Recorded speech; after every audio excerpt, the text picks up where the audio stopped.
So today, guess what we are? Look at these, look how cute they are. It's so soft. It's basically a keychain, and you can make them in all different sizes and all different types. Little Shiba situation. Yeah, but we can make them. Get excited.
We just finished, yay! Our pom-pom puppies. Look, we got a present.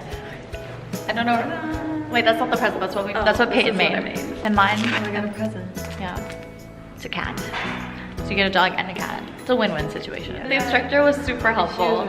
She really saved me a few times when things were going astray. Yeah. Either way, it turned out great. There's so many varieties, so you can choose what you like. It would be a good gift. You can give it to someone, especially if there's someone who loves keychains. It was really cute. We really recommend it. It was fun. I liked it. All right, guys, that's it from us. Don't forget to like, comment, and subscribe. We'll see you guys next time. Bye.